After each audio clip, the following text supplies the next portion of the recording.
അടുത്ത സെക്ഷൻ എന്ന് പറയുന്നതാണ് ഐസോസിലസ് ട്രയാങ്കിൾസ് അഥവാ സമപാർശ്വ ത്രികോണങ്ങൾ. അപ്പോ ഈ സെക്ഷനിൽ കുറച്ച് കാര്യങ്ങൾ നോക്കുക കേട്ടോ. മിസ് പറയാൻ പോകുന്നത് ശ്രദ്ധിക്കുക.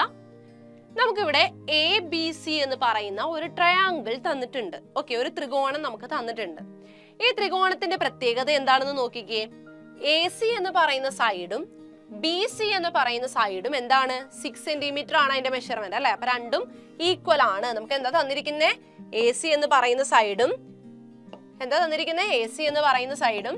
ബി സി എന്ന് പറയുന്ന സൈഡും ഈക്വൽ ആണ് എന്ന് നമുക്ക് തന്നിട്ടുണ്ട്. ഓക്കെ, ഇനി നമ്മളിവിടെ എടുക്കുന്നത് എം എന്ന് പറയുന്നത് എ ബി എന്ന് പറയുന്ന സൈഡിന്റെ മിഡ് പോയിന്റ് ആയിട്ടാണ് നമ്മളിവിടെ എടുക്കുന്നത്. എന്താണ് ഇവിടെ പറഞ്ഞേ? M is the mid point of A B. A B എന്ന് പറയുന്ന സൈഡിന്റെ മധ്യബിന്ദുവാണ് എന്ത്? എം എന്ന് പറയുന്നത്. ഓക്കെ, ഇനി നമ്മൾ എന്താ ചെയ്തിരിക്കുന്നത് നോക്കിയേ. സി എം എന്ന് പറയുന്നതിനെ നമ്മൾ ആ ലൈൻ വരയ്ക്കുകയാണ്, അല്ലെങ്കിൽ എം സി എന്ന് പറയുന്ന ലൈൻ നമ്മൾ വരയ്ക്കുകയാണ്.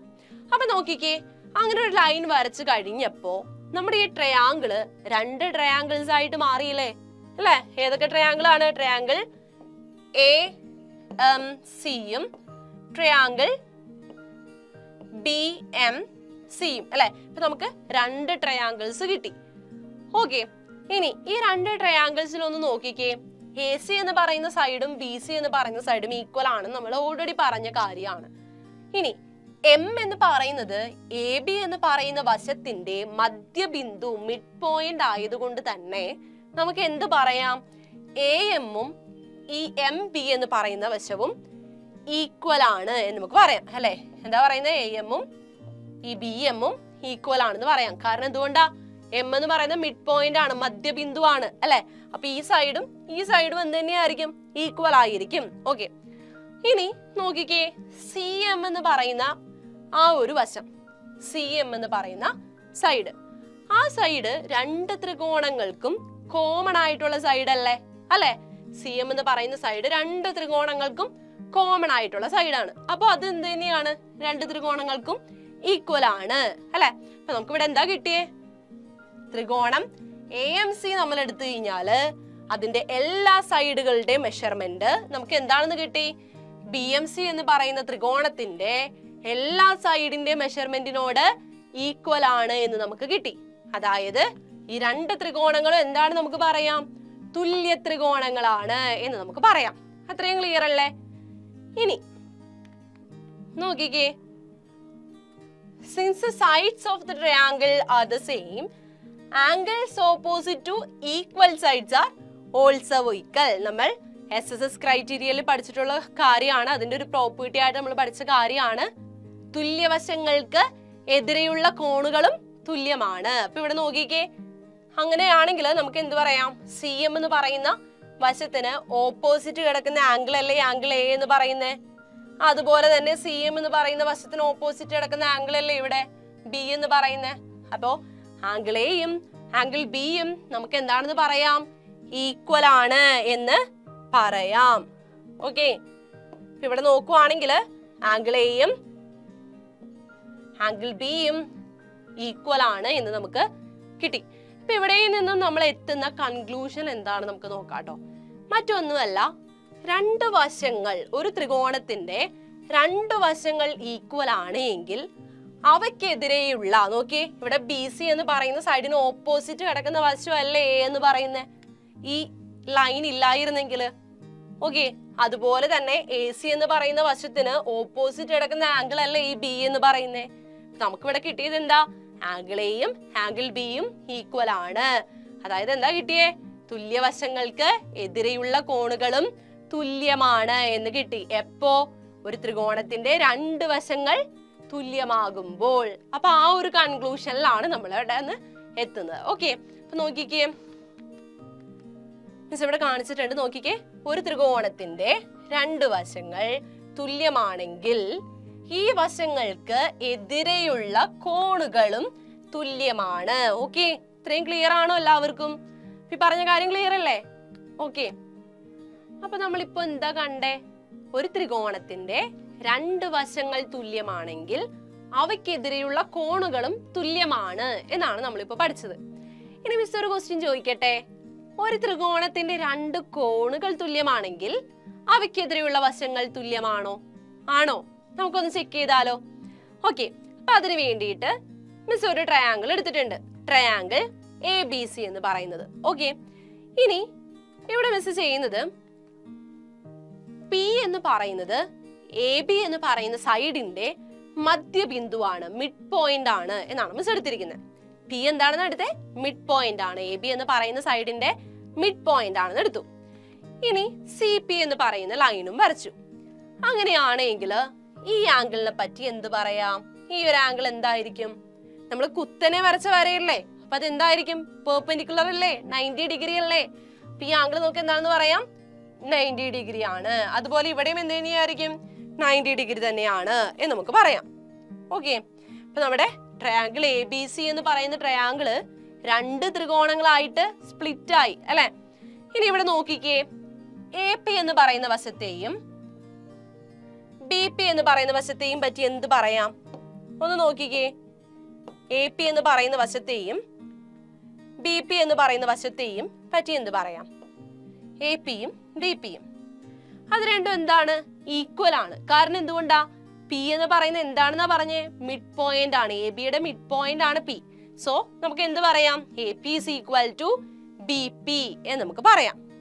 ഓക്കെ, അപ്പൊ നമുക്കിവിടെ എന്താ കിട്ടിയേ?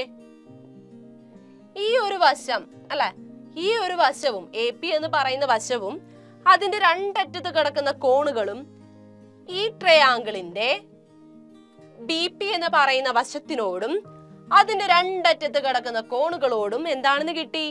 ഈക്വൽ ആണ് എന്ന് കിട്ടി. അപ്പൊ നമ്മളിപ്പോ പഠിച്ച പ്രോപ്പർട്ടി ഏതായിരുന്നു? ASA പ്രോപ്പർട്ടി അല്ലെ. ASA പ്രോപ്പർട്ടി വഴിയായിട്ട് നമുക്ക് എന്ത് പറയാം? ഈ 2 ത്രികോണങ്ങളും തുല്യ ത്രികോണങ്ങളാണ് എന്ന് നമുക്ക് പറയാം അല്ലെ. ASA ക്രൈറ്റീരിയൻ വഴിയായിട്ട് നമുക്ക് എന്ത് പറയാം? ഈ 2 ത്രികോണങ്ങളും തുല്യ ത്രികോണങ്ങളാണ് എന്ന് നമുക്ക് പറയാം. ഓക്കെ, അപ്പോ അങ്ങനെയാണെങ്കിൽ നമ്മളിവിടെ ഒരു കാര്യം പഠിച്ചായിരുന്നു. എന്തായിരുന്നു? The sides opposite to the equal angles are also equal. Equal ആയിട്ടുള്ള ആംഗിൾസിന് ഓപ്പോസിറ്റ് കിടക്കുന്ന സൈഡുകൾ ഈക്വൽ ആണ്. നമ്മൾ ASA പ്രോപ്പർട്ടി ക്രൈറ്റീരിയൻ പറഞ്ഞ ടൈമിൽ പറഞ്ഞ കാര്യമാണ്. ഈക്വൽ ആംഗിൾസിന് ഓപ്പോസിറ്റ് കിടക്കുന്ന സൈഡ്സ് ഈക്വൽ ആണ്. ഓക്കെ, അപ്പൊ അങ്ങനെയാണെങ്കിൽ ഈ ഒരു ആംഗിൾ നോക്കുക, ഈ ആംഗിളിന് ഓപ്പോസിറ്റ് കിടക്കുന്ന വശം ഏതാണ്? AC ആണ്. അതുപോലെ തന്നെ ഈ ആംഗിൾ നോക്കുക, ഇത് രണ്ടും എന്താണ്? ഈക്വൽ ആയിട്ടുള്ള ആംഗിൾസ് അല്ലേ. ഇതിന് ഓപ്പോസിറ്റ് കിടക്കുന്ന സൈഡ് ഏതാണ്? BC ആണ്. ഈ 2 സൈഡും നമുക്ക് എന്താണെന്ന് കിട്ടി? ഈക്വൽ ആണ് എന്ന് നമുക്ക് കിട്ടി അല്ലെ. ഇവിടെ നമുക്ക് കിട്ടിയത് എന്താ? AC എന്ന് പറയുന്ന സൈഡും BC എന്ന് പറയുന്ന സൈഡും ഈക്വൽ ആണെന്ന് കിട്ടി. അപ്പൊ നമ്മുടെ ക്വസ്റ്റ്യനിലുള്ള ആൻസർ ആയില്ല ഇത്. നമ്മൾ എന്താ പറഞ്ഞിരുന്നേ? 2 കോണുകൾ തുല്യമാണെന്ന് നമുക്ക് തന്നു. അപ്പൊ അങ്ങനെയാണെങ്കിൽ അവയ്ക്കെതിരെയുള്ള സൈഡുകളും എന്താണെന്ന് കിട്ടി? ഈക്വൽ ആണ് എന്ന് നമുക്ക് കിട്ടി. അപ്പൊ ഇവിടെ നിന്ന് നമുക്ക് എന്താ കൺക്ലൂഡ് ചെയ്യാൻ പറ്റുന്നേ? നോക്കിക്കേ, ഒരു ത്രികോണത്തിന്റെ 2 കോണുകൾ തുല്യമാണെങ്കിൽ ഈ ത്രികോണത്തിന്റെ കോണുകളുടെ എതിരെയുള്ള വശങ്ങളും തുല്യമാണ് എന്ന് നമുക്ക് പറയാം. ഓക്കെ, ഇതാണ് നമുക്ക് കൺക്ലൂഡ് ചെയ്യാൻ പറ്റുന്നത്. ഇത് ക്ലിയർ അല്ലേ? ഈ പോർഷൻ ക്ലിയർ അല്ലേ എല്ലാവർക്കും? അപ്പൊ നമ്മളിപ്പോ പഠിച്ച ത്രികോണങ്ങളുടെ എല്ലാം പ്രത്യേകത എന്തായിരുന്നു? പഠിച്ച ത്രികോണങ്ങൾ എങ്ങനെയായിരുന്നു? 2 വശങ്ങള് ഈക്വൽ ആയിട്ടുള്ള ട്രയാങ്കിൾസിനെ പറ്റിയിട്ടാണ് നമ്മൾ ഇപ്പൊ പറഞ്ഞ കാര്യം അല്ലെ. അപ്പൊ അങ്ങനെയുള്ള ത്രികോണങ്ങളെ, ട്രയാങ്കിൾസിനെ നമ്മൾ പറയുന്ന പേരാണ് ഐസോസിലസ് ട്രയാങ്കിൾ അഥവാ സമപാർശ്വ ത്രികോണം. നോക്കിക്കേ, 2 വശങ്ങൾ തുല്യമായ ത്രികോണത്തെ സമപാർശ്വ ത്രികോണം അഥവാ ഐസോസിലസ് ട്രയാങ്കിൾ എന്നാണ് നമ്മൾ പറയുന്നത് കേട്ടോ. അപ്പൊ അത് ക്ലിയർ അല്ലേ? എന്താണ് ഐസോസിലസ് ട്രയാങ്കിൾ എന്ന് പറയുന്നത്? ഓക്കെ, അപ്പോ ഈ ട്രയാങ്കിൾ ഒന്ന് നോക്കിക്കേ, ട്രയാങ്കിൾ ABC. ഇതിന്റെ വശങ്ങളുടെ പ്രത്യേകത നോക്കിക്കേ, എല്ലാം എന്താണ്? 4 സെന്റിമീറ്റർ ആണ് അല്ലെ. എല്ലാത്തിന്റെ അളവ് എന്താണ്? 4 സെന്റിമീറ്റർ ആണ്. അപ്പോ എല്ലാ സൈഡുകളും ഈക്വൽ ആയിട്ടുള്ള ട്രയാങ്കിളിനെയാണ് നമ്മള് ഇക്വിലാറ്ററൽ ട്രയാങ്കിൾ എന്ന് നമ്മൾ പറയുന്നത് കേട്ടോ. അല്ലെങ്കിൽ അതിനെ സമഭുജ ത്രികോണം എന്ന് പറയും. എന്താ പറയുന്നേ? 3 വശങ്ങളും തുല്യമായ ത്രികോണത്തെയാണ് നമ്മൾ എന്ത് പറയുന്നേ? സമഭുജ ത്രികോണം എന്ന് പറയുന്നത്. ഓക്കെ, അപ്പൊ ഇതെന്താണ്? ഇതൊരു ഇക്വിലാറ്ററൽ ട്രയാങ്കിൾ അല്ലെങ്കിൽ സമഭുജ ത്രികോണമാണ് ഈ ത്രികോണം ABC എന്ന് പറയുന്നത്. ഓക്കെ, ഇനി നമ്മൾ നോക്കാൻ പോകുന്നത്, നോക്കിക്കേ, AC എന്ന് പറയുന്ന സൈഡ് നോക്കുക, BC. ഓക്കെ, AC എന്ന് പറയുന്ന സൈഡും നോക്കുക, BC എന്ന് പറയുന്ന സൈഡ് നോക്കുക. നോക്കിക്കേ, AC എന്ന് പറയുന്ന സൈഡും BC എന്ന് പറയുന്ന സൈഡും, ഈ രണ്ട് സൈഡും എന്താണ്? ഈക്വൽ ആണ് അല്ലെ? AC-യും BC-യും ഈക്വൽ ആണ്. അപ്പൊ നമ്മൾ നേരത്തെ പഠിച്ചത് എന്താ? ഈക്വൽ സൈഡ്സിന് ഓപ്പോസിറ്റ് കിടക്കുന്ന ആംഗിൾസ് ഈക്വൽ ആണ് നമ്മൾ പഠിച്ചായിരുന്നു അല്ലെ? ഒരു ത്രികോണത്തിന്റെ രണ്ട് വശങ്ങൾ ഈക്വൽ ആണ് എങ്കിൽ അവയ്ക്കെതിരെയുള്ള കോണുകളും എന്താണ് നമ്മൾ പഠിച്ചു? ഈക്വൽ ആണ് എന്ന് നമ്മൾ പഠിച്ചു. ഓക്കെ, അതായത് ഈ സൈഡിന് ഓപ്പോസിറ്റ് കിടക്കുന്ന ആംഗിൾ ഏതാണ്? ആംഗിൾ A ആണ്. ഈ സൈഡിന് ഓപ്പോസിറ്റ് കിടക്കുന്ന ആംഗിൾ ഏതാണ്? ആംഗിൾ B ആണ്. നമുക്ക് എന്ത് കിട്ടി? ആംഗിൾ Aയും ആംഗിൾ Bയും നമുക്ക് എന്താണെന്ന് കിട്ടി?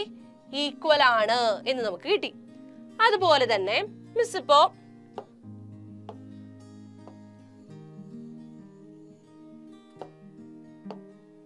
ഈ രണ്ട് വശങ്ങൾ എടുക്കാണെന്ന് വിചാരിക്കാം. AB എന്ന് പറയുന്ന വശവും AC എന്ന് പറയുന്ന വശവും എടുക്കാം. ഈ രണ്ട് വശങ്ങൾ എന്താണ്? ഈക്വൽ ആണ് അല്ലെ? രണ്ട് വശങ്ങൾ ഈക്വൽ ആണ്. അപ്പൊ ഒരു ത്രികോണത്തിന്റെ രണ്ട് വശങ്ങൾ ഈക്വൽ ആണ് എങ്കിൽ അവയ്ക്കെതിരെയുള്ള കോണുകളും എന്തായിരിക്കും എന്നാ പറഞ്ഞത്? നമ്മള് ഈക്വൽ ആയിരിക്കും എന്നാണ് നമ്മൾ പഠിച്ചത് അല്ലെ? അപ്പോ ABക്ക് എതിരെ കിടക്കുന്ന കോൺ ഏതാണ്? കോൺ C ആണ്. അതുപോലെ തന്നെ ACക്ക് എതിരെ കിടക്കുന്ന കോൺ ഏതാണ്? കോൺ B ആണ് അല്ലെ? ഓക്കെ, അപ്പൊ കോൺ സിയും കോൺ ബിയും ഈക്വൽ ആണ് എന്ന് നമുക്ക് കിട്ടി. ഓൾറെഡി നമ്മൾ പറഞ്ഞിട്ടുണ്ട് കോൺ ബി എന്തിനോട് ഈക്വൽ ആണ്? കോൺ എയിനോട് ഈക്വൽ ആണ്. നമുക്ക് എന്ത് കിട്ടി? ഈ എല്ലാ കോണുകളും ഈക്വൽ ആണ് എന്ന് കിട്ടി. അപ്പൊ ഇവിടെ പറയുന്നത് എന്താണ്? ഒരു ഇക്വിലാറ്ററൽ ട്രയാങ്കിൾ തന്നിട്ടുണ്ട് എങ്കിൽ, ഒരു സമഭുജ ത്രികോണം നമുക്ക് തന്നിട്ടുണ്ട് എങ്കിൽ അതിന്റെ എല്ലാ ആംഗിൾസും എന്താണ്? തുല്യമാണ് എന്നാണ് നമുക്ക് കിട്ടുന്നത്. ഓക്കെ, അപ്പോ എല്ലാ ആംഗിൾസും തുല്യമാണെന്ന് പറയുമ്പോൾ നമുക്കറിയാം മൊത്തത്തില് ആംഗിൾസ് ആൻഡ് പ്രോപ്പർട്ടി വഴിയായിട്ട് എല്ലാ ആംഗിളും കൂടി ആഡ് ചെയ്യുമ്പോൾ നമുക്ക് എത്രയാ കിട്ടുന്നേ? 180 ഡിഗ്രി ആണ് അല്ലെ? ഇവിടെ 3 ആംഗിളുകളും തുല്യമാണ്. അപ്പോ ഒരു ആംഗിളിന്റെ വാല്യൂ എത്രയാണ് എന്ന് കണ്ടുപിടിക്കാൻ നമ്മൾ എന്ത് ചെയ്താൽ മതി? 180നെ 3 വെച്ച് ഡിവൈഡ് ചെയ്യാം. അപ്പൊ നമുക്ക് എന്ത് കിട്ടും? 60 ഡിഗ്രി ആണ് ഓരോ ആംഗിൾസ് എന്ന് നമുക്ക് കിട്ടും. അപ്പൊ അതാണ് ഇവിടെ പറയുന്നത്. നോക്കിക്കേ, ഏതൊരു സമഭുജ ത്രികോണത്തിലും കോണുകളെല്ലാം എന്തായിരിക്കും? 60 ആയിരിക്കും, 60 ഡിഗ്രി ആയിരിക്കും. മറിച്ച് ത്രികോണത്തിന്റെ കോണുകളെല്ലാം 60 ഡിഗ്രി ആണ് എങ്കിൽ നമുക്ക് എന്ത് പറയാം? അതൊരു സമഭുജ ത്രികോണമാണ് അല്ലെങ്കിൽ ഇക്വിലാറ്ററൽ ട്രയാങ്കിൾ ആണ് എന്ന് നമുക്ക് പറയാം. ഓക്കെ, ഈ ഒരു കൺക്ലൂഷനിലാണ് നമ്മൾ ഇവിടെ നിന്നും എത്തുന്നത്. ഇത് ക്ലിയർ ആണോ? അപ്പൊ നമുക്കിനി അടുത്തൊരു ക്വസ്റ്റ്യൻ ചെയ്യാം കേട്ടോ.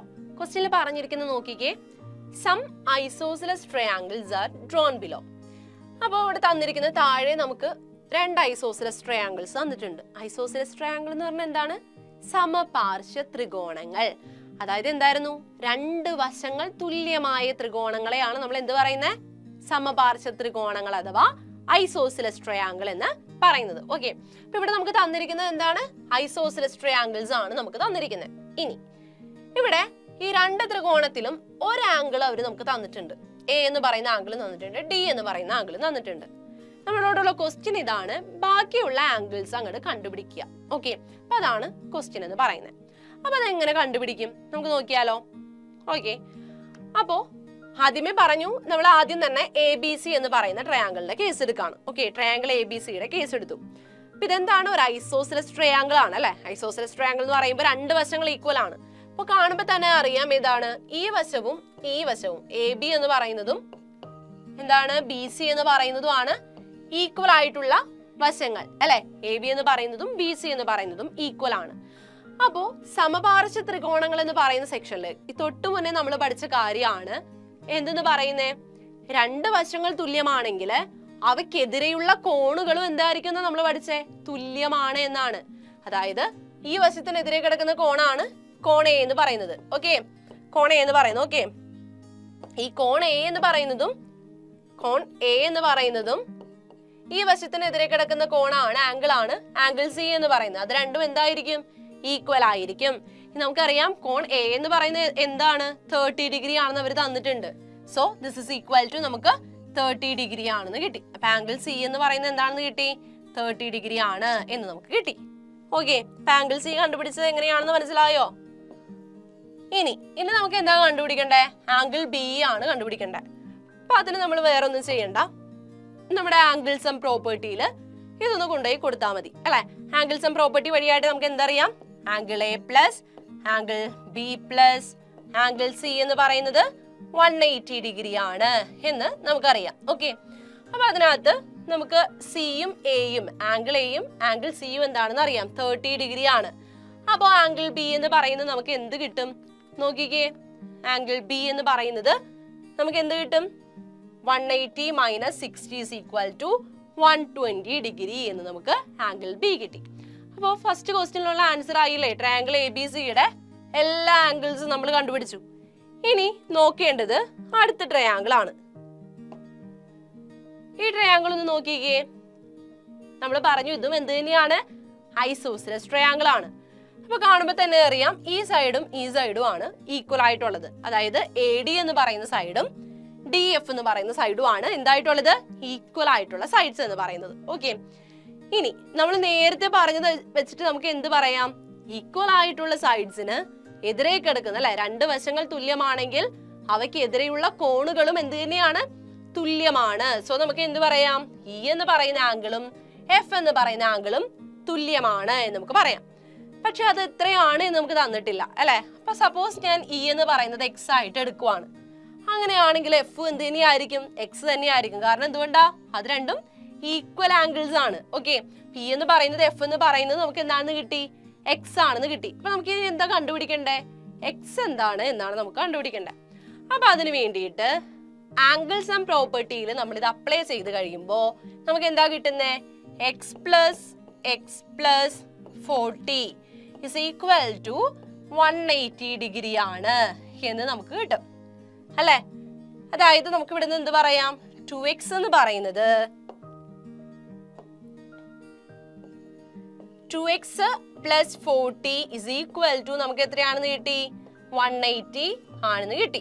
ഇതിൽ നിന്നും എക്സിന്റെ വാല്യൂ നമുക്ക് എന്ത് പറയാം നോക്കിക്കേ. എക്സിന്റെ വാല്യൂ കണ്ടുപിടിച്ചേക്ക് നോക്കിക്കേ. 2x ഇസ് ഈക്വൽ ടു 140 ആണെന്ന് കിട്ടി. അങ്ങനെയാണെങ്കിൽ എക്സ് എന്തായിരിക്കും? 140 ഡിവൈഡഡ് ബൈ 2 ആയിരിക്കും. സോ അത് എന്താണ് നമുക്കറിയാം? 70 ആണ് നമുക്കറിയാം. ഓക്കെ, ആംഗിൾ ഇയും ആംഗിൾ എഫും എത്രയാണെന്ന് കിട്ടി? 70 ഡിഗ്രി ആണെന്ന് കിട്ടി. അതോടൊപ്പം തന്നെ നമുക്ക് ഓൾറെഡി നമുക്ക് ഡി എന്ന് പറയുന്ന ആംഗിൾ എത്രയാണെന്ന് തന്നിട്ടുണ്ട്? 40 ഡിഗ്രി ആണെന്ന് തന്നിട്ടുണ്ട്. അപ്പൊ എല്ലാ ആംഗിൾസും ആയില്ലേ? ഇതായിരുന്നില്ലേ നമ്മുടെ ക്വസ്റ്റ്യൻ? ക്ലിയർ അല്ലേ ഈ ക്വസ്റ്റ്യൻ? അപ്പൊ ഇനി നമ്മൾ പഠിക്കാൻ പോകുന്നത് ബൈസെക്ടേഴ്സിനെ പറ്റിയിട്ടാണ്. അതായത് സമഭാജികൾ, അവയെ പറ്റിയിട്ടാണ് നമ്മൾ ഇനി പഠിക്കാൻ പോകുന്നത്.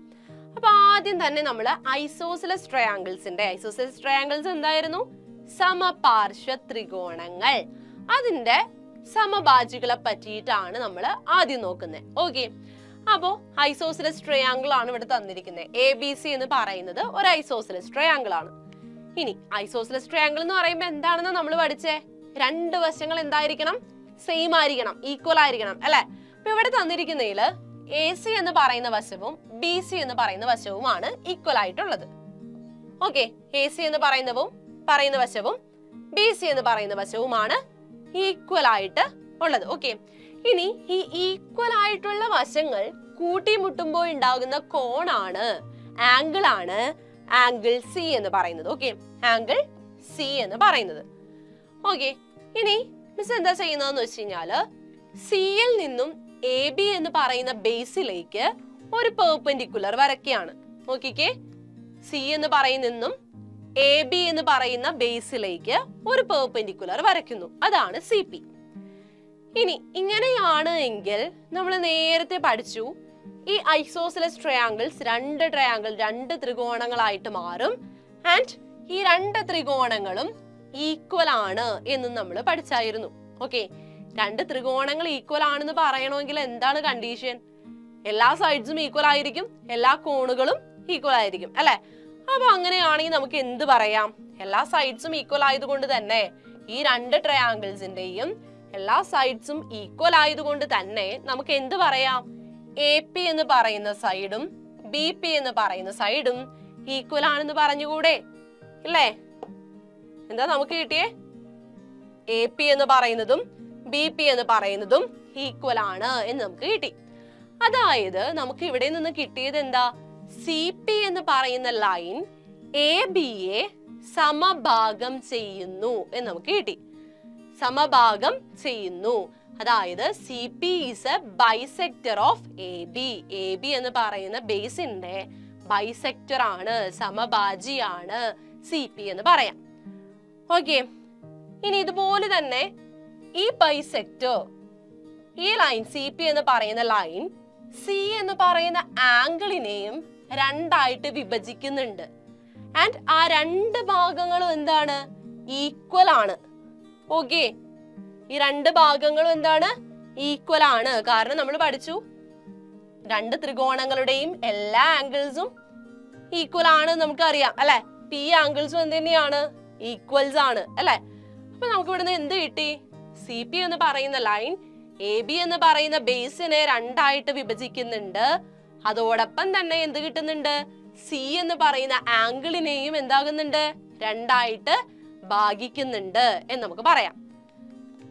അപ്പോ ആ ഒരു കാര്യമാണ് നമ്മളിവിടെ കാണുന്നത്. നോക്കിക്കേ, ഒരു സമപാർശ്വ ത്രികോണത്തിൽ തുല്യവശങ്ങൾ ചേരുന്ന മൂലയിൽ നിന്ന് എതിർവശത്തേക്കുള്ള ലംബം ഈ മൂലയിലുള്ള കോണിനെയും എതിർവശത്തെയും എന്ത് ചെയ്യുന്നു? സമഭാഗം ചെയ്യുന്നു. ഓക്കെ, ഈ ഒരു കൺക്ലൂഷനിലാണ് നമ്മൾ എത്തുന്നത്. ഇത് ക്ലിയർ ആണോ? അപ്പൊ നമ്മൾ എന്താ പഠിച്ചേ?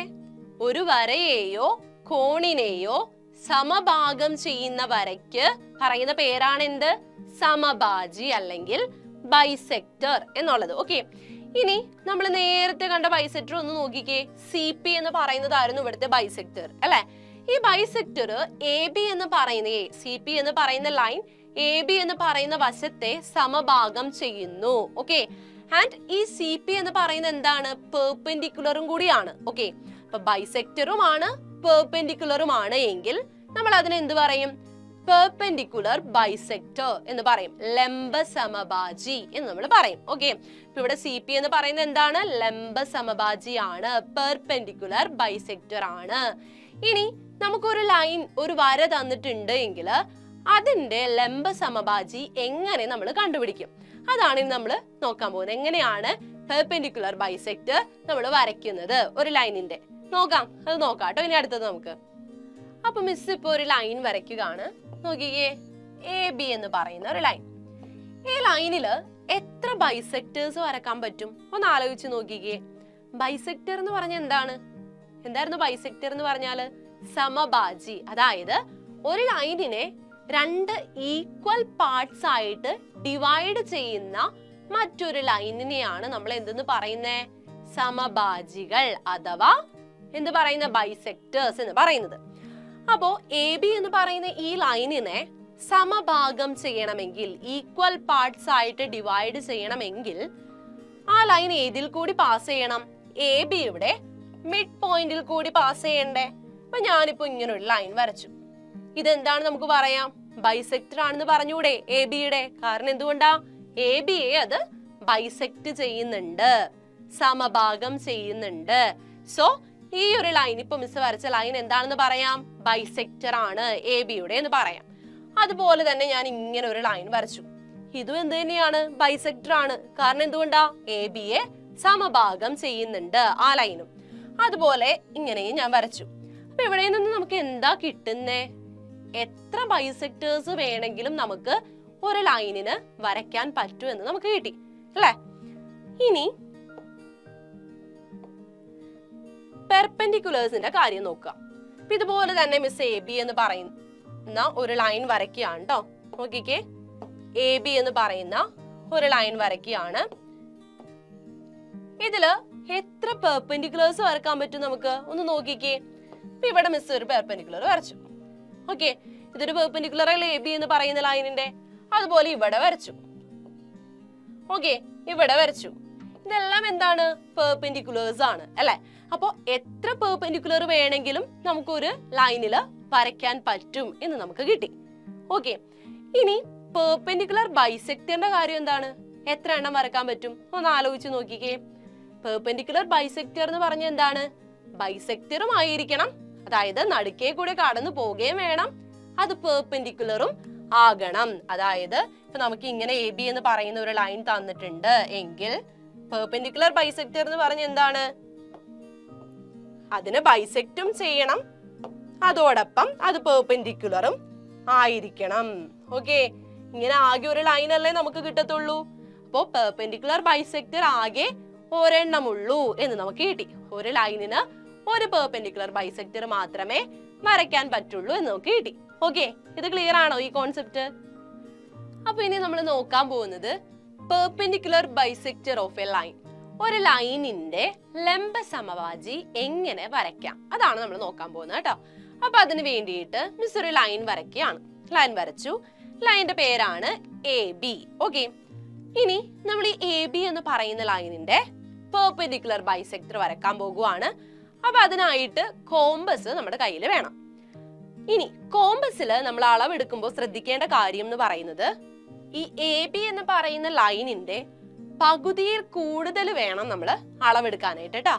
എ ബി എന്ന് പറയുന്ന ലൈനിന്റെ പകുതിയിൽ കൂടുതൽ. ഇപ്പൊ ഏകദേശം നമുക്കൊരു ലൈൻ കാണുമ്പോ തന്നെ മനസ്സിലാവും അതിന്റെ മിഡ് പോയിന്റ് ഏകദേശം എവിടെയാണ് എന്ന് അല്ലെ.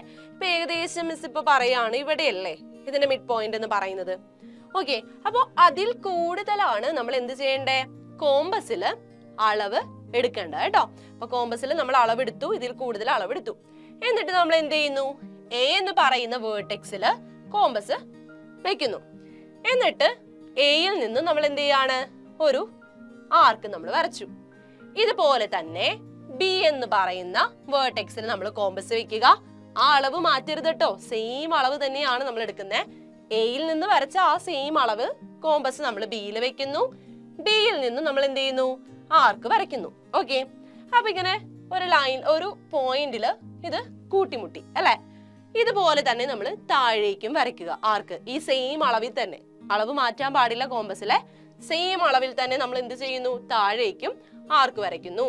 എയിൽ കുത്തിയിട്ട് ആർക്ക് വരയ്ക്കുന്നു. അതുപോലെ ബി എന്ന് പറയുന്ന വേർട്ടെക്സിൽ നിന്നും ഒരു ആർക്ക് വരയ്ക്കുന്നു. ഇനി നമ്മൾ ചെയ്യുന്ന വേറൊന്നുമില്ല, ഈ രണ്ട് പോയിന്റുകൾ അല്ലെ, ഇവിടെയും ഒരു പോയിന്റ് കിട്ടി. ഈ രണ്ട് പോയിന്റുകൾ നമ്മൾ കൂട്ടിമുട്ടിക്കുകയാണ് ചെയ്യുന്നത്. ഓക്കെ, ഇപ്പൊ നമുക്ക് എന്ത് കിട്ടി? ഒരു ലൈൻ കിട്ടിയില്ലേ? ഇതെന്താണ്? ഇത് പെർപെൻഡിക്കുലറും ആണ്. എ ബി എന്ന് പറയുന്ന ലൈനിനെ എന്ത് ചെയ്യുന്നുണ്ട്? സമഭാഗം ചെയ്യുന്നുണ്ട്. So it is A perpendicular bisector. ഒരു ലൈനിന്റെ പെർപെൻഡിക്കുലർ ബൈസെക്ടർ വരക്കാൻ പഠിച്ചില്ലേ? ഇത്രേ ഉള്ളൂ കാര്യം. ഇത് ക്ലിയർ അല്ലേ? അപ്പൊ ഇനി നമ്മൾ നോക്കാൻ പോകുന്നത് ബൈസെക്ടർ ഓഫ് ആൻ ആംഗിൾ ആണ്. അതായത് ഒരു കോണിന്റെ സമഭാജി എങ്ങനെയാണ് വരയ്ക്കുന്നതെന്നാണ് നമ്മൾ പറയാൻ പോകുന്നത്. നേരത്തെ നമ്മൾ കണ്ടത് എന്താണ്? ഒരു ലൈനിന്റെ ലംബ സമഭാജി എങ്ങനെ വരയ്ക്കാം എന്നുള്ളതായിരുന്നു കണ്ടത്. ഇനി കോണിന്റെ കേസാണ് നമ്മളിവിടെ നോക്കാൻ പോകുന്നത്. നോക്കിക്കേ, മിസ് ഇവിടെ പി ക്യു ആർ എന്ന് പറയുന്ന ഒരു കോൺ എടുത്തു.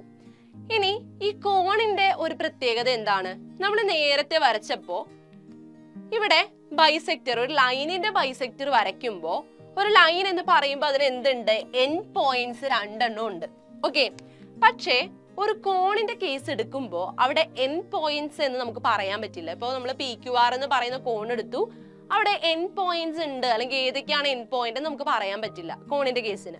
അപ്പോൾ ഫസ്റ്റ് നമ്മൾ ചെയ്യേണ്ടത് ഇവിടെ ഒരു എൻ പോയിന്റ്സ് കണ്ടുപിടിക്കുക എന്നുള്ളതാണ്. അപ്പൊ അതിന് വേണ്ടിയിട്ട് നമ്മൾ കോമ്പസ് എടുക്കുക. നമ്മൾ പറഞ്ഞു സമഭാജി വരക്കാൻ, ബൈസെക്ടർ വരക്കാൻ നമുക്ക് അത്യാവശ്യമായിട്ടുള്ള സാധനമാണ് കോമ്പസ് എന്ന് പറയുന്നത്. അപ്പൊ എല്ലാവരും കയ്യിൽ കരുതിയിരിക്കുക. നമ്മൾ എന്താ ചെയ്യേണ്ടത്? ക്യൂ എന്ന് പറയുന്ന വേർട്ടെക്സിൽ നിന്നും നമ്മൾ എന്ത് ചെയ്യുന്നു? കോമ്പസിൽ ഒരു അളവ് എടുത്തിട്ട് നമ്മൾ എന്താ ചെയ്യുന്നത്? ഒരു ആർക്ക് വരയ്ക്കുകയാണ് ചെയ്യുന്നത്. നോക്കിക്കേ, ഇപ്പൊ മിസ് ക്യൂവിൽ വെച്ചു കോമ്പസ്, എന്നിട്ട് ഒരു ആർക്ക് വരച്ചു. ഇപ്പോ നമുക്ക് 2 പോയിന്റ്സ് കിട്ടി. കണ്ടോ? ഈ 2 പോയിന്റ്സ് നമുക്ക് കിട്ടിയില്ലേ? ഇതാണ് നമ്മുടെ എൻ പോയിന്റ്സ്. ഓക്കെ, അതിനെ മിസ് എ എന്നും ബി എന്നും വിളിച്ചു. ഇനി മറ്റൊന്നുമില്ല, നമ്മൾ അവിടെ ചെയ്ത പോലെ തന്നെ എന്ത് ചെയ്യാ? എയിൽ നിന്ന് എ എന്ന് പറയുന്ന വേർട്ടെക്സിൽ നമ്മൾ എന്ത് ചെയ്യുന്നു? കോമ്പസ് വെക്കുന്നു. അതില് നമ്മൾ എന്ത് ചെയ്യാണ്? ഒരളവ് എടുക്കുക. നമ്മൾ ഇവിടെ എടുത്ത അളവ് തന്നെ, ഈ ആർക്ക് വരച്ച അളവ് തന്നെ വേണം എന്നൊന്നും നിർബന്ധമില്ല കേട്ടോ. ഏതെങ്കിലും ഒരു അളവ് എടുക്കുക. എന്നിട്ട് നമ്മൾ എന്താ ചെയ്യുന്നേ? ഈ അളവില് എന്താ ചെയ്യുന്നേ? നമ്മള് ഒരു ആർക്ക് എയിൽ നിന്നും വരയ്ക്കുന്നു. ആ സെയിം അളവിൽ തന്നെ, കോമ്പസിൽ ആ സെയിം അളവിൽ തന്നെ നമ്മൾ എന്ത് ചെയ്യുന്നു? ബി എന്ന് പറയുന്ന വേർട്ടെക്സിൽ നിന്നും കോമ്പസിൽ എന്ത് ചെയ്യുന്നു, ഒരു ആർക്ക് വരയ്ക്കുന്നു. ഇപ്പൊ നമുക്ക് എന്ത് കിട്ടി, ഒരു പോയിന്റ് കിട്ടിയില്ലേ ഇവിടെ, അല്ലെ? ഇവിടെ ഒരു പോയിന്റ് നമുക്ക് കിട്ടി. ഇനി ഈ പോയിന്റിലേക്ക് നമ്മൾ ക്യൂവിനെ യോജിപ്പിക്കുകയാണ് ചെയ്യുന്നത്. ഓക്കെ, കണ്ടോ, ക്യൂവിനെ ആ പോയിന്റിലേക്ക് നമ്മൾ യോജിപ്പിച്ചു. ഈ കിട്ടിയ ബ്ലൂ കളേർഡ് ലൈനിനെയാണ് നമ്മൾ എന്തെന്ന് പറയുന്നത്, ബൈസെക്ടർ. ഈ ആംഗിളിന്റെ, ആംഗിൾ ക്യൂവിന്റെ ബൈസെക്ടർ എന്ന് പറയുന്നത്. അതായത് എന്താ ചെയ്യുന്നത്, ഈ ലൈൻ ക്യൂവിനെ രണ്ട് സമഭാഗങ്ങളാക്കി മാറ്റുന്നുണ്ട്, വിഭജിക്കുന്നുണ്ട് എന്ന് നമുക്ക് കിട്ടി. അപ്പൊ ഇങ്ങനെയാണ് ഒരു കോണിന്റെ സമഭാജി വരയ്ക്കുന്നത്. ക്ലിയർ ആണോ? അപ്പോ ഇനി നമ്മൾ നോക്കാൻ പോകുന്നത് ഇന്റേണൽ പെർപെൻഡിക്കുലർ അഥവാ അകത്ത് നിന്നൊരു ലംബം. ഇതെങ്ങനെയാണെന്ന് നോക്കിക്കേ. ഇവിടെ എ ബി എന്ന് പറയുന്ന ഒരു ലൈൻ ഉണ്ട്. ആ ലൈനിലെ ഒരു പോയിന്റ് ആണ് സി. ഓക്കെ, നമുക്ക് വേണ്ടത് സിയിലൂടെ കടന്നു പോകുന്ന ഒരു പെർപെൻഡിക്കുലർ ആണ് നമുക്ക് വരയ്ക്കേണ്ടത്. ഓക്കെ, സിയിലൂടെ കടന്നു പോകുന്ന ഒരു പെർപെൻഡിക്കുലർ ആണ് നമുക്ക് വരയ്ക്കേണ്ടത്. അപ്പോ നോക്കിക്കേ, സി എന്ന് പറയുന്ന പോയിന്റ് എ ബി എന്ന് പറയുന്ന ലൈനിന്റെ അകത്തുള്ള ഒരു പോയിന്റ് ആണ്, അല്ലെ? ഇൻസൈഡ് ദ ലൈൻ ആണ് സി എന്ന് പറയുന്ന പോയിന്റ്. അതുകൊണ്ടാണ് ഈ പെർപെൻഡിക്കുലറിനെ നമ്മൾ എന്തെന്ന് പറയുന്നേ, ഇന്റേണൽ പെർപെൻഡിക്കുലർ എന്ന് പറയുന്നത്. ഓക്കെ, അകത്തുള്ളത് കൊണ്ട്. ഓക്കെ, ഇനി ഇതെങ്ങനെയാണ് വരയ്ക്കുന്നതെന്ന് മിസ് പറഞ്ഞു തരാം. അപ്പോ നമ്മൾ നേരത്തെ കോണിന്റെ ബൈസെക്ടർ വരക്കുന്ന നേരത്ത് n പോയിന്റ്സ് കണ്ടുപിടിച്ചായിരുന്നു, അല്ലെ? ഈക്വൽ ഡിസ്റ്റൻസിലുള്ള, അല്ലെ? ക്യൂവിൽ നിന്നും ഈക്വൽ ഡിസ്റ്റൻസിനുള്ള n പോയിന്റ്സ് നമ്മൾ കണ്ടുപിടിച്ചായിരുന്നു. അപ്പൊ അതുപോലെ തന്നെ ഇവിടെ സിയിൽ നിന്നും ഈക്വൽ ഡിസ്റ്റൻസിലുള്ള n പോയിന്റ്സ് നമ്മൾ ആദ്യം കണ്ടുപിടിക്കണം. അതാണ് നമ്മൾ ആദ്യം ചെയ്യേണ്ട കാര്യം എന്ന് പറയുന്നത്.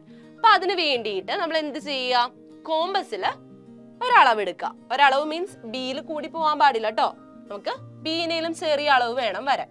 അപ്പൊ അതിന് വേണ്ടിയിട്ട് നമ്മൾ എന്ത് ചെയ്യുന്നു, കോമ്പസിൽ ഒരളവ് എടുക്കുക, സിയിൽ കുത്തുക. എന്നിട്ട് എന്താ ചെയ്യുന്നേ, സിയിൽ നിന്നും, സി എന്ന് പറയുന്ന പോയിന്റിൽ നിന്ന് നമ്മൾ എന്ത് ചെയ്യുന്നു, ഒരു ആർക്ക് വരയ്ക്കുന്നു. ഇപ്പുറത്തേക്കും വരയ്ക്കുന്നുണ്ട്, ഇവിടേക്കും നമ്മൾ വരച്ചു, രണ്ട് സൈഡിലേക്കും കോമ്പസിൽ അളവ് മാറ്റാതെ. അപ്പൊ നമുക്ക് എന്ത് കിട്ടി, സി എന്ന് പറയുന്ന പോയിന്റിൽ നിന്നും ഈക്വൽ ഡിസ്റ്റൻസിൽ വരുന്ന രണ്ട് പോയിന്റ്സ് നമുക്ക് കിട്ടി. ഇനി ഒരു പെർപെൻഡിക്കുലർ വരയ്ക്കണമെങ്കിൽ എന്തും കൂടി മതി, ഒരു പോയിന്റും കൂടി നമുക്ക് കിട്ടിയാൽ മതി, അല്ലെ? സി എന്ന് പറയുന്ന ഒരു പോയിന്റ് നമ്മുടെ കയ്യിലുണ്ട്. ഇനി ഒരു പോയിന്റ് ഇവിടെ എവിടെയെങ്കിലും കിട്ടിക്കഴിഞ്ഞാൽ നമുക്ക് എന്ത് ചെയ്യാം, ഒരു പെർപെൻഡിക്കുലർ വരയ്ക്കാൻ പറ്റും. അപ്പൊ അതിന് വേണ്ടിയിട്ട് എന്താ നമ്മൾ നേരത്തെ ചെയ്തേ, ഇവിടെ ഈ പോയിന്റിൽ നമ്മൾ എന്ത് ചെയ്യുന്നു, കോമ്പസ് വെക്കുന്നു. എന്നിട്ട് എന്താ ചെയ്യുന്നേ, നമ്മൾ കോമ്പസില് ഈ സിയില് ഈ ഒരു ഡിസ്റ്റൻസിനേക്കാളും കൂടുതൽ അളവിൽ കോമ്പസിൽ അളവെടുക്കുന്നു. എന്നിട്ട് എന്താ ചെയ്യുന്നേ, ഒരാർക്ക് നമ്മൾ ഈ പോയിന്റിൽ നിന്നും വരയ്ക്കുന്നു. അതുപോലെ തന്നെ ഈ പോയിന്റിൽ വെച്ചിട്ട് നമ്മൾ എന്ത് ചെയ്യുന്നുണ്ട്, ഒരാർക്ക് വരയ്ക്കുന്നുണ്ട്. അപ്പൊ നമുക്ക് എന്ത് കിട്ടി, ഒരു പോയിന്റ് കിട്ടി, അല്ലെ? ഒരു പോയിന്റ് നമുക്ക് കിട്ടി, അല്ലെ? ഇനി നമ്മൾ എന്താ ചെയ്യണ്ടേ, ഈ പോയിന്റും സിയും തമ്മിൽ എന്ത് ചെയ്യുക, യോജിപ്പിക്കുക. അപ്പൊ കിട്ടുന്നതാണ് എന്ത്, പെർപെൻഡിക്കുലർ. സിയിലൂടെ കടന്നു പോകുന്ന പെർപെൻഡിക്കുലർ ആണ് നമുക്ക് കിട്ടുന്നത്. ഓക്കെ, കണ്ടോ, ഇത്രയേ ഉള്ളു കാര്യം. അപ്പൊ ഒരു ലൈൻ നമുക്ക് തന്നിട്ടുണ്ട് എ ബി എന്ന് പറയുന്നത്, അതിലൊരു പോയിന്റ് ആണ് സി എന്ന് പറയുന്നത്. അങ്ങനെയാണെങ്കിൽ സിയിലൂടെ കടന്നു പോകുന്ന ഒരു പെർപെൻഡിക്കുലർ എങ്ങനെ വരയ്ക്കാം, ഇന്റേണൽ പെർപെൻഡിക്കുലർ എങ്ങനെ വരയ്ക്കാം, അതാണ് നമ്മൾ ഈ കണ്ടത്. ഇത് ക്ലിയർ ആണോ? നെക്സ്റ്റ് നമ്മൾ നോക്കാൻ പോകുന്നത് എക്സ്റ്റേണൽ പെർപെൻഡിക്കുലർ അഥവാ പുറമേ നിന്നൊരു ലംബം. ഇതെന്താണ് നമുക്ക് നോക്കാം. അപ്പൊ അതിന് വേണ്ടിയിട്ട് എ ബി എന്ന് പറയുന്ന ഒരു ലൈനും സി എന്ന് പറയുന്ന ഒരു പോയിന്റ് നമ്മുടെ അടുത്തുണ്ട്. ഇനി നോക്കിക്കേ, നമുക്ക് നമ്മുടെ ആവശ്യം എന്ന് പറയുന്നതാണ്, സി എന്ന് പറയുന്ന പോയിന്റിലൂടെ നമുക്ക് എന്ത് വേണം, ഒരു പെർപെൻഡിക്കുലർ വരയ്ക്കണം. ഓക്കെ, എന്താ വേണ്ടേ, സി എന്ന് പറയുന്ന പോയിന്റിലൂടെ നമുക്കൊരു പെർപെൻഡിക്കുലർ വരയ്ക്കണം. അപ്പൊ അതിന് വേണ്ടിയിട്ട് നോക്കിക്കേ, സി എന്ന് പറയുന്ന പോയിന്റ് എ ബി എന്ന് പറയുന്ന ലൈനിന് പുറമേ കിടക്കുന്ന പോയിന്റ് ആണ്. അപ്പൊ അതുകൊണ്ടാണ് നമ്മൾ ഈ പെർപെൻഡിക്കുലറിനെ എക്സ്റ്റേണൽ പെർപെൻഡിക്കുലർ എന്ന് വിളിക്കുന്നത്. ഓക്കെ, അപ്പൊ അതെങ്ങനെ വരയ്ക്കുന്നത് നോക്കിയാലോ. അപ്പൊ അതിന് വേണ്ടിയിട്ട് ആദ്യം തന്നെ സിയിൽ നിന്നും ഈക്വൽ ഡിസ്റ്റൻസിൽ വരുന്ന എ ബിയിലെ രണ്ട് പോയിന്റ്സ് നമുക്ക് കണ്ടുപിടിക്കണം. അതാണ് ആദ്യത്തെ എയിം എന്ന് പറയുന്നത്. അപ്പൊ അതിന് വേണ്ടിയിട്ട് എന്താ ചെയ്യുന്നത് നോക്കിക്കേ, കോമ്പസ് എടുക്കുക. കോമ്പസില് എ ബി എന്ന് പറയുന്ന ലൈനില് ഒരാർക്ക് വരക്കാൻ പറ്റുന്ന രീതിയിൽ അളവെടുക്കുക. ഓക്കെ, എ ബി എന്ന് പറയുന്ന ലൈനിലൂടെ കടന്നു പോകുന്ന രീതിയിൽ ഒരളവെടുക്കുക. എന്നിട്ട് എന്താ ചെയ്യുന്നേ, സി എന്ന് പറയുന്ന പോയിന്റിൽ കോമ്പസ് വെച്ചിട്ട് നമ്മൾ എന്താ ചെയ്യുന്നേ, ആർക്ക് വരയ്ക്കാണ് ചെയ്യുന്നത്. നോക്കിക്കേ, ഇപ്പൊ നമുക്ക് എന്ത് കിട്ടി, 2 പോയിന്റ്സ് എ ബിയിൽ കിട്ടി. ഓക്കെ, ഇത്രയും ക്ലിയർ അല്ലേ? ഇനി നമ്മൾ എന്താ ചെയ്യേണ്ടത്, നമുക്കിനി പെർപെൻഡിക്കുലർ വരയ്ക്കാണ് ചെയ്യേണ്ടത്. 2 പോയിന്റ്സ് കിട്ടിക്കഴിഞ്ഞ് കഴിഞ്ഞാൽ പിന്നെ പെർപെൻഡിക്കുലർ വരയ്ക്കാൻ നമ്മൾ നേരത്തെ പഠിച്ചതാണ് അല്ലെ. അപ്പൊ അതെങ്ങനെയായിരുന്നു, അതിന് വേണ്ടിയിട്ട് നമ്മൾ എന്താ ചെയ്യുന്നത്, ആദ്യം ഈ പോയിന്റിൽ നമ്മൾ എന്ത് ചെയ്യുന്നു, കോമ്പസ് വെക്കുന്നു, ഒരളവ് എടുക്കുക. ആ അളവ് മാറ്റാതെ വേണം നമ്മൾ ഇനി ചെയ്യാൻ പോകുന്ന കാര്യങ്ങളെല്ലാം ചെയ്യേണ്ടത്. ഓക്കെ, അപ്പൊ കോമ്പസിൽ ഒരളവെടുത്തു. എന്താ ചെയ്തത്, നമ്മള് ഇവിടെ ഈ പോയിന്റിൽ കോമ്പസ് വെച്ചിട്ട് എന്താ ചെയ്യുന്നത്, ഒരു ആർക്ക് വരയ്ക്കുക. വീണ്ടും ഈ പോയിന്റിൽ കോമ്പസ് വെക്കുക, ആർക്ക് വരയ്ക്കുക. ഇനി വേണമെങ്കിൽ നമുക്ക് ഈ സീനെയും, അപ്പൊ നമുക്ക് ഇവിടെ ഒരു പോയിന്റ് കിട്ടി അല്ലെ, സീനെയും ഈ പോയിന്റിനെയും തമ്മിൽ കൂട്ടി യോജിപ്പിക്കാം. അപ്പൊ കിട്ടുന്നത് ഒരു പെർപെൻഡിക്കുലർ ആണ്. ഇനി നമുക്ക് താഴേക്കും വേണമെന്നുണ്ടെങ്കിൽ എന്താ, താഴേക്കും നമ്മൾ ഇവിടെ ചെയ്ത പോലെ തന്നെ ആർക്ക് വരയ്ക്കുക. അതായത് ഇപ്പൊ നോക്കിക്കേ, ബി എന്ന് പറയുന്ന പോയിന്റിൽ കോമ്പസ് വെക്കുക, താഴേക്ക് ആർക്ക് വരയ്ക്കുക. കണ്ടല്ലോ. അതുപോലെ തന്നെ എ എന്ന് പറയുന്ന പോയിന്റിൽ കോമ്പസ് വെക്കുക, താഴേക്ക് ആർക്ക് വരയ്ക്കുക. ഓക്കെ, അപ്പൊ നമുക്ക് എന്ത് കിട്ടി, ഒരു പോയിന്റ് വീണ്ടും കിട്ടി. ഓക്കെ, ഇനി എന്താ ചെയ്യുന്നത് വെച്ച് കഴിഞ്ഞാല്, ഇപ്പൊ നമുക്ക് 3 പോയിന്റ്സ് ആണ് കിട്ടിയത്. ഈ 3 പോയിന്റ്സിനെയും കൂടി എന്താ ചെയ്യണ്ടേ, യോജിപ്പിക്കുക. നോക്കിക്കേ, ഇപ്പൊ നമുക്ക് എന്ത് കിട്ടി, ഒരു പെർപെൻഡിക്കുലർ കിട്ടി. ഇവിടെ എന്താ കിട്ടിയത്, എ ബി എന്ന് പറയുന്ന ലൈനിലൂടെ പാസ് ചെയ്യുന്ന സിയിലൂടെയും കടന്നു പോകുന്ന ഒരു പെർപെൻഡിക്കുലർ നമുക്ക് കിട്ടി. എക്സ്റ്റേണൽ പെർപെൻഡിക്കുലർ നമുക്ക് കിട്ടി. ഇതെങ്ങനെ വരക്കുന്നതെന്ന് മനസ്സിലായോ, ക്ലിയർ അല്ലേ? അപ്പൊ അടുത്തത് നമുക്കൊരു ക്വസ്റ്റ്യനിലേക്ക് പോവാം കേട്ടോ. ക്വസ്റ്റ്യൻ നോക്കിക്കേ, draw A line 6.5 centimetre long and draw it's perpendicular bisector.